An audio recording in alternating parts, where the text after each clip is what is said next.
Welcome back to Type This is Mike. I'm coming at you with another video. This time I'm going to talk to you about a cheap little $10 Grimlock that I picked up at the Family Dollar. And I'm also going to talk about all the other iterations of Grimlock. It made me think that there are so many Grimlocks out there, and I do have a lot of them. And I've got a handful of loose ones, and I kind of got rid of most of my loose chug stuff, but I kept all my Grimlocks. So I'm going to show you a whole bunch of Grimlocks today, and let's get started with a Grimlock montage in 3, 2, 1...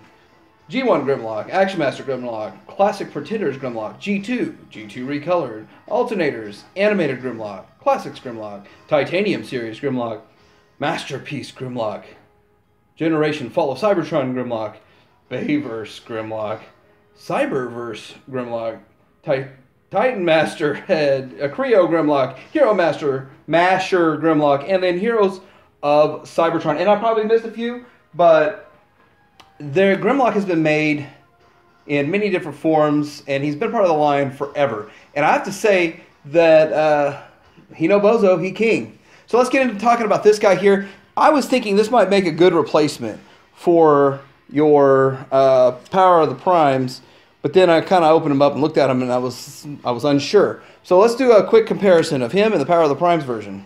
So the thing that got me about this is the proportions are better.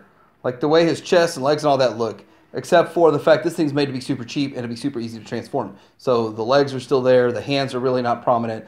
You can tell this is super cheap. I think that with the Power of the Primes, they had the budget and the ability to make an amazing Grimlock, and they passed on it and decided, let's not make a good Grimlock, let's make a combiner. And the fact that this has to combine and really screwed it up. And I was excited because I really wanted to update to the old G1 version. But let's get in some G1 and do a comparison of G1. Here they are next to a G1 figure, and again, if they could have made it in scale, it would have fit with the rest of their figures.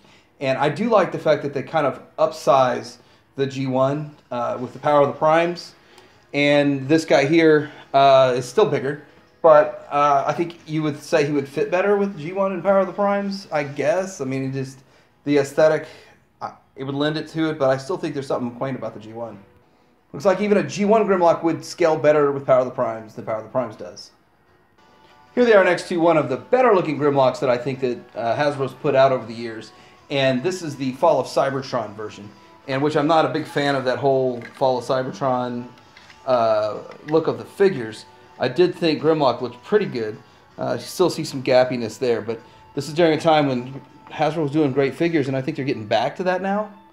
But this one here, I've held on to him because I think he does look pretty good and has a gimmick. Well, the batteries are dead, so I guess they don't light up. Here they both are next to an animated, just for fun. Alright, so here it is in the packaging. It's packaged in this packaging that is set up so that they can just keep releasing it year over year after year, and it's not tied to any line. And the thing about that is they call that the Evergreen or Authentics. And the whole point of that is they just keep cranking out a cheap mold here. But don't think it looks that bad. And then I'm going to go ahead and open up this guy and compare them. I generally don't open my chug stuff. I like to leave it sealed. I guess that's one good thing about the Siege stuff. You can take it out and still put it back in the package and let it look good. So for a $10 toy, this Dino mode looks pretty good compared to the Power of the Primes. Now my Power of the Primes, brand new, just took it out of the box. Just transformed it. Missing the arms for Dino mode. So I don't know what I'm going to do about that. Call Hasbro. Can't really return it. I didn't keep the receipt on this thing, but anyhow, here's the Dino mode, and actually, it doesn't look that bad. It kind of cleans up, and that goes to a question: do you display yours in Dino mode, or you display them in Robot mode? Because I think that most people display their Dinobots in the Dino mode. So, man, that thing looks terrible, just terrible. The Power of the Primes is such a disappointment. But anyway, I don't even know how they can pose it to stand up like that. That's strange. So I do have to say the Power of the Prime one has a nicer finish. I like the finish on it better. And I also like the In fact, you can open the mouth. You can't open the mouth on this one. And so for just a cheap one that you just stand there, $10, not that bad. Versus they were wanting 25 for this thing or more. But let's go get some other comparisons in.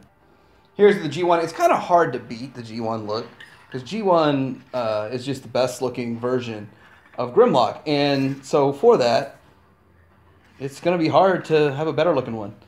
And I think everyone's just trying to get as close to it, I guess, every time they make one. And they just can't quite get there. Here it is with the animated version of Grimlock. And this animated Grimlock was not supposed to be G1 representation at all. But here it goes. Anyway, what's your favorite Grimlock? Which one do you like the most? What series do you like the most? And again, I want to comment, do you store your Dinobots in Dinobot mode or Robot mode? Because I actually do mine in Robot mode, believe it or not. But the Dino modes are awesome on these things. In your Masterpiece scale, how do you do it? With your Chug scales, how do you do it? And like, subscribe, and Tidarium Hanger out.